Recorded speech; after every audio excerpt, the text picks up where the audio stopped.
Assalamualaikum dan selamat malam tuan-tuan dan puan-puan. Sewaktu Nabi memasuki kota Madinah, pertama kali masuk, beliau telah diminta oleh penduduk Madinah untuk memberi satu ucapan. Kalau dalam istilah sekarang adalah ucap tama, suatu yang besar. Tetapi apa yang Rasulullah sabdakan ialah, wahai manusia, sebarkanlah salam, nescaya kamu akan berkasih sayang. Bangunlah untuk sembahyang waktu malam dan berilah makan kepada orang miskin, nescaya kamu akan masuk syurga dengan mudah. Satu nasihat yang mudah, satu amalan yang dicadangkan, mudah untuk diamalkan. Kita tinggalkan Rasulullah sementara. Hari ini kadang-kadang saya terdengar di dalam radio ataupun di televisyen saranan-saranan yang diberikan oleh Datuk Fadilah Khamsah, antara pakar motivasi yang terdapat. Dan selalunya mereka ini, Datuk Fadilah Khamsah salah seorang daripadanya.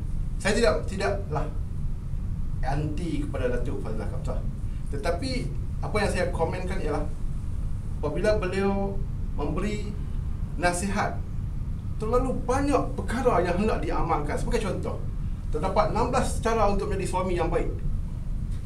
Suami kena sabar, kena rajin, kena terlalu banyak untuk diterima dan diamalkan. Jadi saranan saya pada malam ni ialah kita tinggalkan Datuk Fadilah Khamsah. Mari ikut cara saya yang bersandarkan daripada saranan Nabi. Apa yang saya sarankan ialah sasarkan beberapa perkara yang kecil dan kerja kuat untuk mengamalkannya. Jadi pada malam ini saya ingin mendakwah diri saya dan tuan-tuan untuk memajukan diri saya untuk menjadi seorang insan yang lebih baik. Saya mempromosikan 3 perkara ini. Yang pertama, marilah kita sama-sama mencari ilmu, menguasai ilmu. Kerana apa? Kerana orang yang berilmu dengan orang yang tidak berilmu, bezanya seperti bintang dan bumi. Kerana orang yang berilmu ni dia memberi cahaya kepada manusia lain. Dikatakan di dalam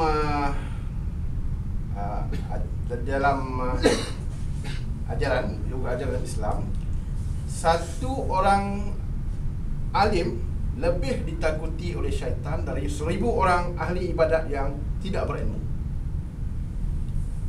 Dan di dalam Islam itu sendiri sangat-sangat ditekankan tentang menguasai ilmu, kerana setiap jiwa dan setiap insan ini akhirnya nanti akan ditanya.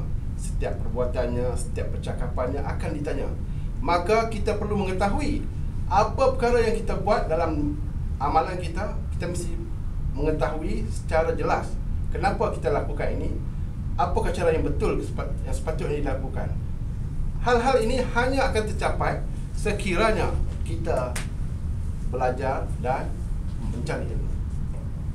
Jadi yang pertama, saranan yang pertama, cari ilmu, kuasai ilmu. Saranan yang kedua,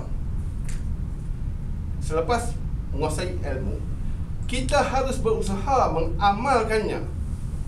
Sudah kan? Dapat ilmu, sekarang sudah ada ilmu, cuba amalkan.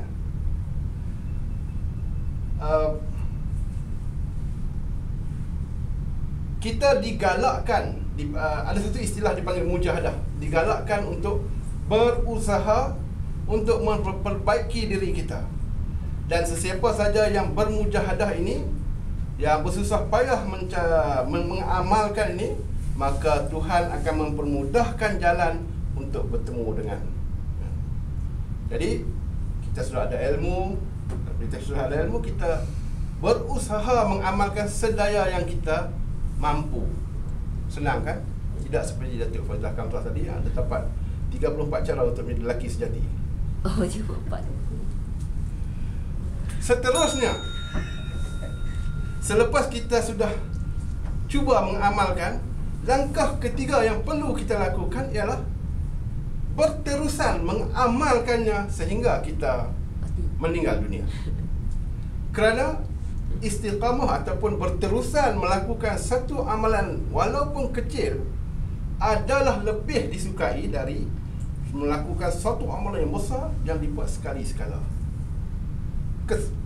Kesan apabila kita melakukan sesuatu amalan yang nampak kecil tetapi berterusan sangat hebat.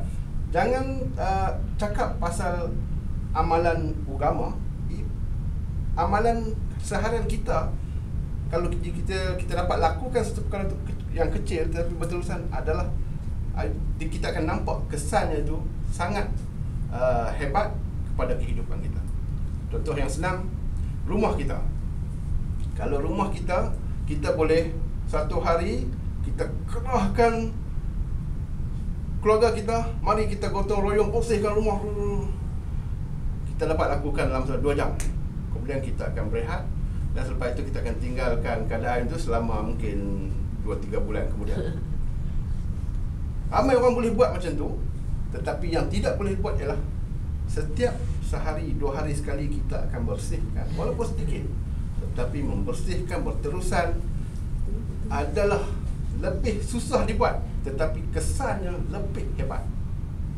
Jadi tuan-tuan dan puan, berbalik kepada soalan tadi, apa yang saya lontarkan di awal tadi, Nabi selalu memberi nasihat yang sangat mudah, yang sangat praktis dan senang diikuti. Sebaliknya, pakar-pakar motivasi yang terdapat pada hari ini, terutama di negara kita sebagai contoh, tanpa ada prejudis terhadapnya, selalu cuba menggariskan soal amalan yang terlalu banyak sehingga menyebabkan kita rasa agak susah untuk kita meresap dan mengamalkannya. Jadi tuan-tuan, sebagaimana yang saya katakan tadi, selamat saya malam ini adalah untuk mendakwah diri saya terdahulu dan tuan-tuan, marilah kita amalkan 3 perkara yang mudah ini. Carilah ilmu, kuasai ilmu, amalkan ilmu itu dan berterusanlah mengamalkannya. Semoga kita menjadi insan yang lebih baik. Kembali kepada terima kasih.